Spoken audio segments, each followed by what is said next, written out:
Привет, с вами Михалыч, а из этого видео вы подробно узнаете, как с нуля утеплить потолок, чтобы он был по максимуму теплоэффективным, а также расскажу ошибки и как ни в коем случае не нужно делать, если вы не хотите переделывать свой потолок в будущем, потратить на него в 2 раза больше денег и времени, так как не зря существует поговорка «скупой платит дважды», а если еще и глупый, то трижды. А также у меня на канале еще очень много полезных видео на строительную тематику. Заходите, посмотрите и подписывайтесь, чтобы не пропускать выход новых видео. Ну и давайте по порядку с самого начала. Перед тем как утеплять потолки, нужно еще правильно выставить балки, а также подобрать парабарьер. С этого и начнем. Мои потолочные балки следующих размеров: высотой 20 см, шириной 10 см, а длиной 4,5 метра. Такие балки я выбирал неспроста, так как в будущем планируется на чердаке сделать второй этаж. Пока же у меня холодный чердак. Теперь нужно выбрать правильное расстояние. Отталкиваться нужно от ширины и длины утеплителя. В основном для утепления потолков используют минеральную вату и базальтовую вату, но некоторые умудряются укладывать и пенопласт. Этой темы мы коснемся дальше в видео. Но вот минвата и базальтовая вата, которая продается плитами, имеет стандартные размеры 1,20 м на 60 см.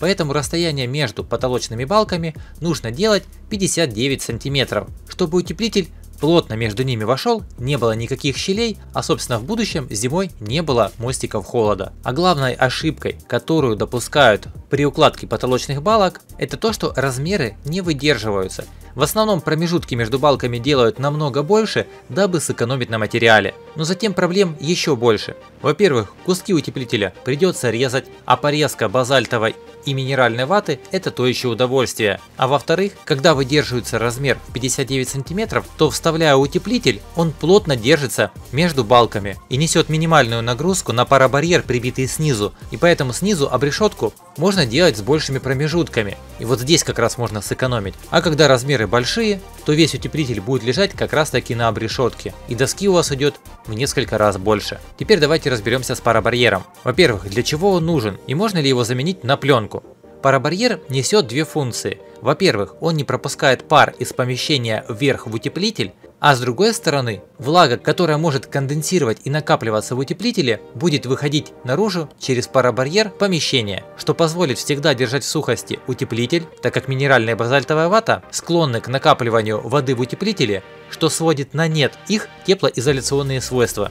А выглядят стороны парабарьера следующим образом. На качественном парабарьере с хорошей плотностью, как в моем случае это 120-я плотность, одна сторона шероховатая, ей мы закрепляем парабарьер внутрь помещения, она и останавливает пар на себе, а другая сторона гладкая, она наоборот пропускает влагу вовнутрь помещения, так как этой стороной она крепится к утеплителю. А для того, чтобы не путаться, производители качественных парабарьеров делают накатку надписи со стороны помещения, чтобы не перепутать, какой стороной его крепить. Вопрос, можно ли крепить пленку вместо парабарьера, так как она в разы дешевле? Мой ответ – нет. Я объясню почему. Если закрепить пленку вместо парабарьера, она влагу, которая поднимается с помещения, будет удерживать. Эта влага будет скапливаться каплями сверху на пленке. Но с обратной стороны, пленка также не будет пропускать влагу вовнутрь помещения, а конденсировать она на пленке там будет очень сильно. И соответственно, утеплитель уже в первые недели, когда наступят холода, начнет намокать, напитываться влагой, соответственно теплоизоляционные свойства его будут потеряны, у вас там просто будут льдяшки. А также из-за того, что пару и влаги некуда выходить, то все балки покроются грибком, начнут гнить и приведут к разрушению конструкции потолка. Это только дело времени. Поэтому, сэкономив на парабарьере, со временем вам придется полностью перекрыть потолок. Следующий вопрос, с которым вы столкнетесь, это как лучше укладывать парабарьер: вдоль балок, либо же поперек. На самом деле разницы нет никакой. Здесь только дело в удобстве, а также в экономии самого материала. Я выбрал укладку парабарьера вдоль балок и объясню, с чем это связано. Ширина рулона парабарьера 1,50 м. Он в аккурат крепится между тремя балками, так как ширина 3 балок 30 см и между ними два расстояния по 59 см, итого мы получаем 1,48 м. Укладывая таким способом, у меня совершенно не было отхода парабарьера, как лучше его крепить. Я изначально нарезал куски нужного размера, сделал нахлесты на стены по 10 см, чтобы парабарьер не был короткий, лучше его потом обрезать. Первую ленту я прибивал таким образом. Так как балки у меня ровные, я выставлял один уголок с нахлестом на стену 10 см и выставлял по краю балки. Второй помощник также берет и прикладывает второй край с несильной натяжкой тоже ровно по балке. Затем одной рукой фиксируйте парабарьер, а второй рукой степлером прибивайте его, а затем как по накатанной.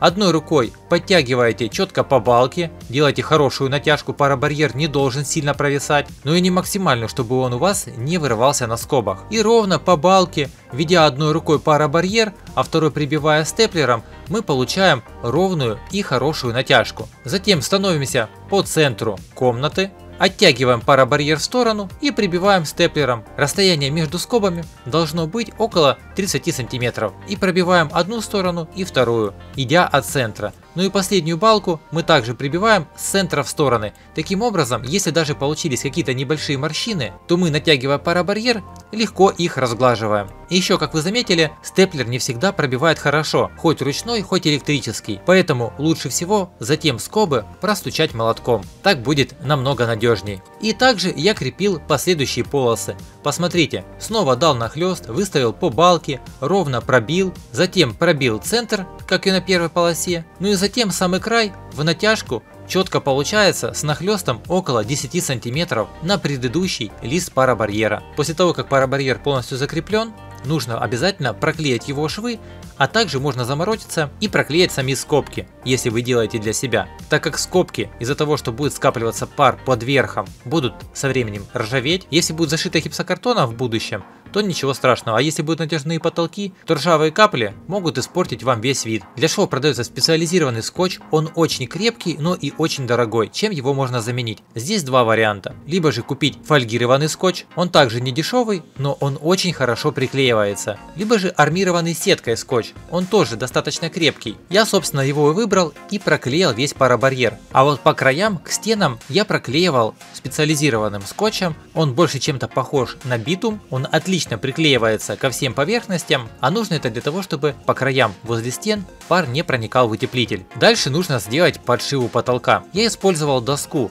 2-сантиметровую шириной 10 см, а подшивал я ее следующим образом. У меня есть размеры утеплителя 60 на 1,20 м, а именно я этот размер делил на 3 и получал по 40 см между центрами досок. Так как одна сторона утеплителя вначале у меня укладывается на стену, то мерял я размер от маурлата и закреплял первую доску. А затем уже от ее центра мерял 40 см, или чтобы было проще, расстояние от края до края доски брал 30 см и закреплял последующие доски, идя к центру дома, так как у меня весь дом по центру делится несущей стеной. Так же самое делаю с противоположной стороны. Доска предварительно должна быть обработана, так как здесь у нас будет потенциальная влага, а это значит, что лучше взять невымываемый антисептик, чтобы влага в доску не впитывалась и на ней не образовывался грибок. И вот так одна за одной доской подшиваются к потолку. Проще всего и быстрее сразу крепить на гвозди, но чтобы было долговечней, лучше всего еще рядом потом с гвоздем закрутить и саморез. А для того, чтобы ровно выдерживать размеры,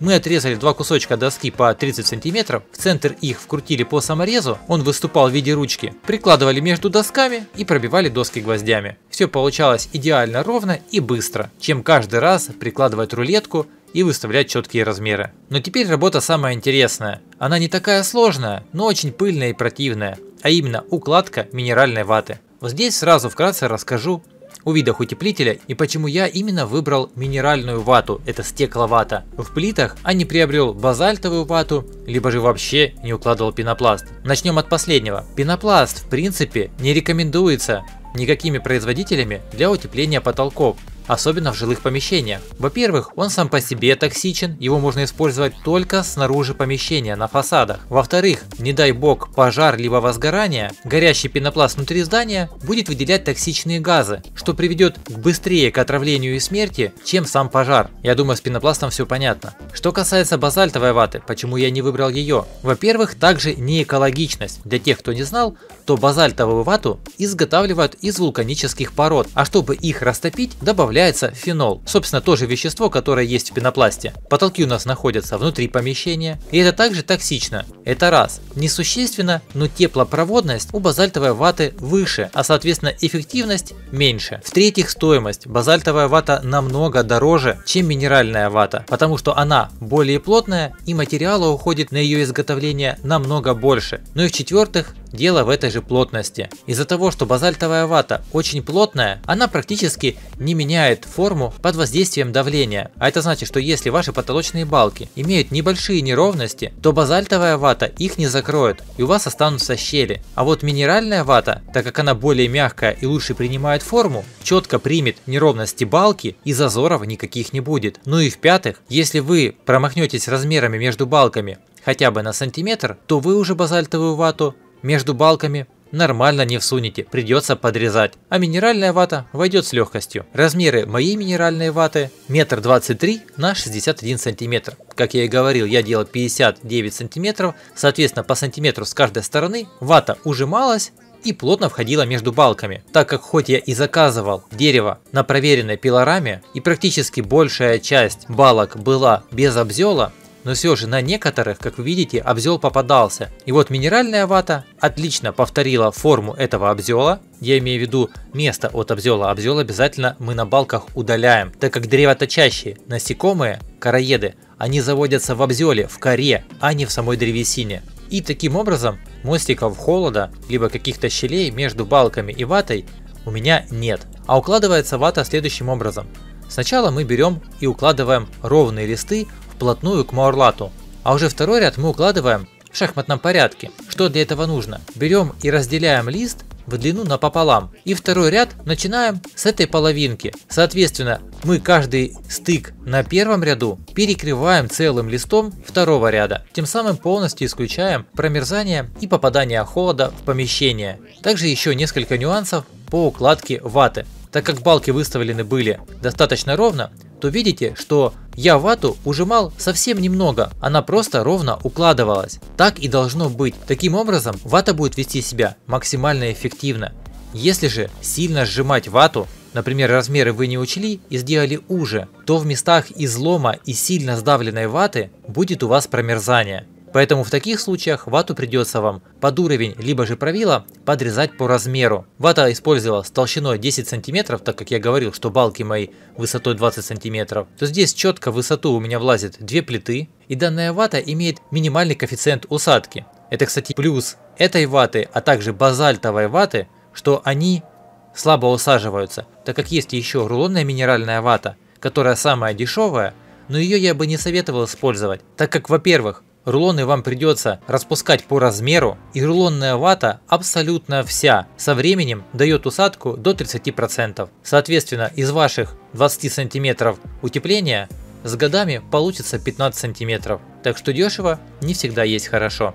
И вот обратите внимание, вата уложена ровно, нет никаких щелей, нет нигде сжатой ваты. Все ровно, четко и по уму. Поэтому эту работу я решил не доверять строителям, а сделал ее сам, так как некоторые строители, выполняя работы при строительстве моего дома, много набочинили, о чем, собственно, я в скором времени сниму видео, будет достаточно интересно. А утепление потолка – это очень важная и ответственная работа. И, кстати, еще мой вам совет – утепляйте потолок либо ранней весной, либо же осенью, потому что летом, либо когда уже придет жара, на чердаке находиться будет просто невозможно. А также утепляйте в дождливую погоду. Как видите, на улице весна, дождик поливает, а работа здесь кипит. Вата укладывается, потолки делаются. Затем после укладки ваты нужно уложить обязательно гидробарьер. Какую функцию выполняет он? Его структура устроена следующим образом. Верхняя его часть, которая расположена к чердаку, не пропускает воду в утеплитель. Например, скопившийся конденсат, зимой занесенный снег из щелей, который может растаять и попасть в утеплитель. Гидробарьер это предотвращает. Гидробарьер я укладывал так же, как и парабарьер, вдоль по балкам, что позволило мне делать нормальные нахлесты и также сэкономить на расходе гидробарьера. Здесь я проклеивал только швы на гидробарьере, использовал тот же армированный скотч, ну а затем поверх гидробарьера я делал настил из доски. Этот настил я делал черновой, чтобы по чердаку можно было спокойно ходить. Ну а в будущем на него спокойно можно закрепить плиты ОСБ либо же ДСП и уже укладывать любое напольное покрытие. Но доску я здесь укладывал следующим образом. Как видите, с перехлестами через одну доску. Это нужно для того, чтобы равномерно разгрузить чердак, так как если стыковать все доски на одной балке, то она будет в свою очередь самая нагруженная и самая ослабленная. А стыкуя таким образом доску, получается равномерная нагрузка на весь потолок. Такая укладка немножко позаморочливей, так как у вас будет доска разных размеров и нужно все будет просчитать. Но в итоге вы получаете более крепкое и равномерно нагруженное напольное покрытие на чердаке. Ну а самые кайфовые и интересные места были же, конечно, в конце. Это укладка досок в самых углах рядом с маурлатом. Приходилось полностью ложиться на пол, распускать гидробарьер, раскладывать его ровно. Затем брать доску, прикладывать к стропилам, намечать их и выпиливать, чтобы доска плотно зашла за каждую стропилину. После данной работы и колени, и спина, и голова болело все. А также все тело было исцарапано. Ну и здесь также доску я сначала пробил гвоздями 75-ми, так как размеры моей доски были толщиной 2,5 см, а шириной 15 см. Ну а затем все прокрутил 55-м саморезом. Так как ты ни крути, доска со временем высыхает, ее выгинает, а гвозди легко выходят наружу. А закрученная доска с саморезом с места никуда не двинется и у вас не будет на чердаке скрипов, когда вы будете по нему передвигаться. Ну вот, собственно, и все. Потолок утеплен, потолок застелен доской. Теперь со спокойной душой можно заниматься внутренними работами в доме, но уже когда заработаются деньги и будет желание, можно заняться и созданием второго этажа. Поэтому, друзья, никого не слушайте. Получайте больше информации, думайте своей головой и выбирайте для себя самый лучший и правильный вариант. Я же вам желаю легкой работы и удачного дня. До встречи в новых видео. Пока!